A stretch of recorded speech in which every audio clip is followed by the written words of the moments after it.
Today's demonstration is about attaching coils and making it so that your project starts to have the shape that you've designed.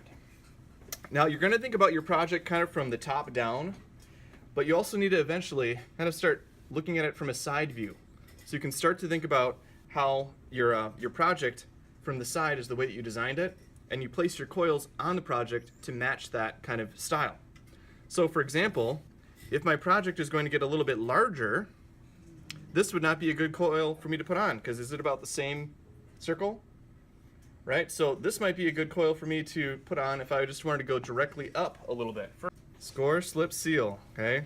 That's the best way to make it work. You don't need to go overboard on your slip, especially because the clay that you should be working with for your coils should be like pretty moist clay. A lot of the stuff in the workable container is probably pretty good.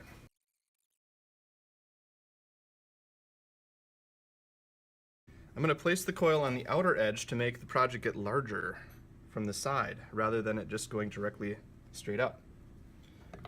So that means that I place the coil on an edge like this. So when I look at it from the top, I can see a little bit of the top of the coil below. Right? That's how it starts to get a little bit larger. Got to add a little bit of slip on there too. You can build almost your entire project without blending it. But the thing that you risk by doing that is that the clay starts to dry out, right? Even if we're trying our best to keep that wet towel on there to keep it from drying out. So that's why my suggestion for you is that you do just about every 3 coils, blend them. Okay, so I'm going to take that little bit off there, blend it together, and you can see now from the side, it's going to start getting larger. All right, so then now that we have 3 coils, talk about blending. Right? It's a pretty easy concept.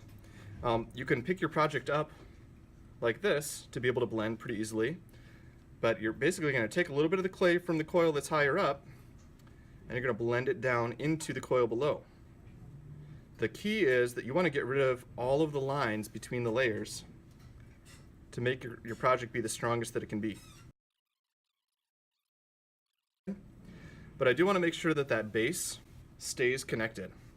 So at least for this first coil that you put on, you're going to want to blend that clay down, and most likely you're going to want to use a clay tool or one of these wooden modeling tools to really make that happen. So take a little bit of that clay, press it down into the base, and blend it in. Now some of you may even find that you want to add like an extra little mini coil in on this base just to make sure the bottom doesn't come off. Just because it is so important that the bottom of your project doesn't break off. You can do a lot of your forming on the project after you do your blending. So clay is still really moldable, so you can kind of move it every which way. Okay, so if you want to make your project get larger, you put it on the outside edge. So inside edge makes it get a little bit smaller. So on my idea sheet, I'm going to keep going kind of larger and larger until I get up to about here. Then I'll put coils right on top until I get to about here, and then I'll start going in and then out again. Okay? All in all, about 8 inches tall or taller if you want. Hey, you may find that you really love working with the coil construction. You want to make it taller? Go for it.